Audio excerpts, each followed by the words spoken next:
Right. So recall Texas and the annexation of Texas, right? They started a war with Mexico because they were a part of Mexico. They lost and then they won and then they became their own country and then they became a part of the United States, right? Voila, fish and chips, Texas. Now, part of the reason why we talked about why this matters is because the implication that it has on slaveholding states at this time in U.S. history. Texas comes in as a slaveholding state. However, after the Mexican-American War, Texas is not the only piece of land that the United States grabs from Mexico. In fact, a lot of what they grab is Texas, plus modern-day New Mexico, Arizona, and a good swath of Utah also. None of these areas are states at this point, but people are starting to travel, right? California is a full-fledged territory at the moment, and they want to become their own state as well. So there's a lot of things going on. So Congress begins this big debate on how do we handle all states coming into the Union? How do we determine if they're going to be a slave state, a free state? People are getting upset with each other. The South is worried that their economy is going to collapse because slavery is going to go away, therefore ruining their way of life. These are all the things that are taking place in the mid-1800s. Like there's this boiling, brewing essence of trouble is coming.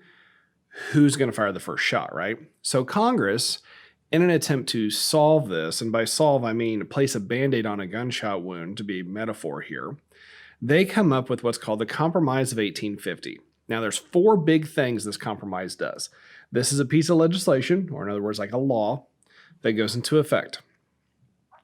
The Compromise of 1850 means this. Two sides, really we can say slaveholding states, abolitionists, two different ideas, right? They're trying to find a way to compromise between the two to keep them together, to keep the United States from dividing apart and fighting themselves in a civil war. So the compromise has this. Four big pieces. Number one, it enacts a stricter form of the Fugitive Slave Law. Now, the Fugitive Slave Law was created in the 1700s, but this one is like part two with steroids on it. What this meant was if you, living in Massachusetts, for example, which would be a free state, one of the largest abolition movements was in Massachusetts anyways. If you lived in Massachusetts and you, a common person, met an individual who was an escaped slave from the South, legally it was your responsibility to turn them into authorities. If you did not, you yourself could face fines and also be thrown in prison, right? The Fugitive Slave Law was a big to-do because really it tells these northern states that have started to like really move away from slavery, yeah, you're not a slaveholding state, but if you find a free slave, you better send them back. And that's an order from the federal government. So that's the first piece. The second piece of this is it allows California into the United States as an actual state. In doing so, it tells the people of California, we hear you, we see your constitution, and we're going to abide by what you wish. California comes in as a state, but California, the people of California, very clearly said they wanted to come in as a free state. So California comes in as a free state into the Union. That's number two. Number three is an impact to New Mexico and Utah, the territories, all right? Everybody knew eventually New Mexico and Utah would become their own states. They would apply for statehood in the United States. We didn't know when, but it was going to happen. So because of that, Congress says to them, you have what is called popular sovereignty in relation to slavery, meaning this. The people, really we're going to be specific here, the white settlers of those territories, when they apply for statehood, they're the ones that will vote and govern themselves on whether or not they're a free state or a slave state. It wasn't the government's bidding, it was the people of that state deciding that. We're going to see this pattern play out again with Nebraska and Kansas, resulting in another compromise, but that's for a later date. And finally, the other thing that sometimes we miss is Washington, D.C., the national capital at this time. The Compromise of 1850 gets rid of slave trading in Washington, D.C. So Washington, D.C. becomes a free zone, basically. So no slave trading, no selling, no buying. None of that was taking place in Washington, D.C. So it says something, it's a demonstration, really, to the capital of the United States. Now imagine if you're an average person at this time The only information you're getting is through newspapers.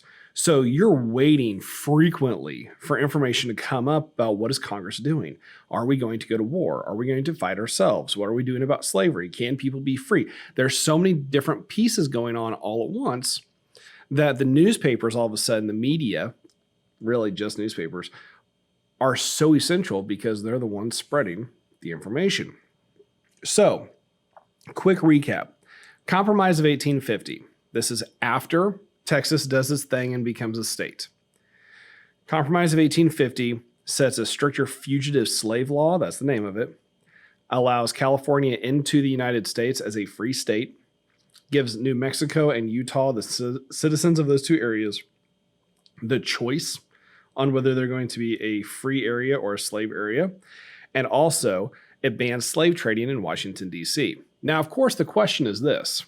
If we're really looking at it, which side benefits the most from this compromise? Well, some would say that slaveholding states really are the winners. And they say that because the Fugitive Slave Law now requires people in the North by law to send individuals back to the South if they're caught.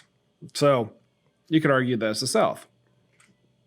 Or you could say, well, the Union or the northern states continue to add more free states to their area or to their strength, and California is a big player already in this sense.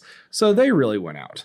But you could also say that, well, that may be the case, but New Mexico and Utah can be influenced by Texas in saying that you really want to become a slaveholding territory, not a free territory based on popular sovereignty. But in the end, you could also say the national capital just said we're getting rid of slave trading as a whole from our area and it's illegal. So who's the big winner? That's for you to figure out. Because the Compromise of 1850, once again, it's a Band-Aid. It's a quick fix. The people in Congress at this moment in U.S. history are trying their best, to preserve the Union or keeping the nation together. They're willing to compromise or give up things in order to get something back in return. What we find out later is that the Compromise of 1850 is only one of several compromises. And then, spoiler alert, what we really learn from all this is compromises, they don't necessarily work because eventually you've made so many compromises that you can't stick to them and everything falls apart. And that really will lead us into the year 1860. So there you go. The Compromise of 1850, a bunch of pieces of legislation, or in other words, a bunch of pieces of law that were enacted to help preserve the United States together when you have two different ideological groups, slaveholders and abolitionists. And remember from previous information, the abolitionists are people who are trying to abolish or to remove the institution of slavery, right? They're the individuals saying slavery as a whole must go. This is not correct, right? The slave states, really, of the United States, they're sitting back saying, if you remove slavery from our states, we lose our economy because, remember, agriculture and cotton. We've built our entire economy off the backs, literally, of slave labor that we didn't have to pay for. So the national government's sitting back going, well, there's an ethical argument and there's an economic argument. Which one's more important? And to be honest, you and I, how would we handle that? Immediately we say, well, slavery is bad, get rid of it. Of course, it's 2021, we know that. But every day in our lives, we argue inside of our heads the same thing. Do I do this because I can have an advantage, but this may happen? Or do I do this knowing that I might lose this advantage, but it's the right thing to do? Morally, right? That moral compass is what we see playing out in real time here in the United States in the mid 1800s. Results in the Compromise of 1850, and then eventually will spin off into the Fugitive Slave Act, because the Fugitive Slave Act also becomes this. A publication is made called Uncle Tom's Cabin that really depicts what slave trading looks like. It was an eye-opening experience for several people of going, oh, this is what it's really like. I mean, think of social media today.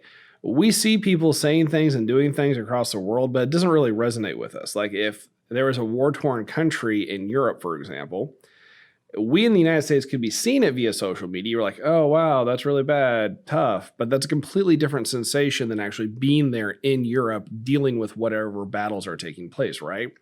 Well, publications, newspapers, books like Uncle Tom's Cabin are major indicators to like really examine and open up what is really taking place inside the United States.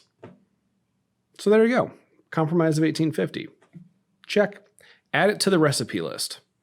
If you need ingredients for a civil war, you need a sudden annexation of a state, Texas. You need a bunch of compromises, beginning with the Compromise of 1850. And then we'll explore more in what you need in the ingredients in order to bake yourself a civil war.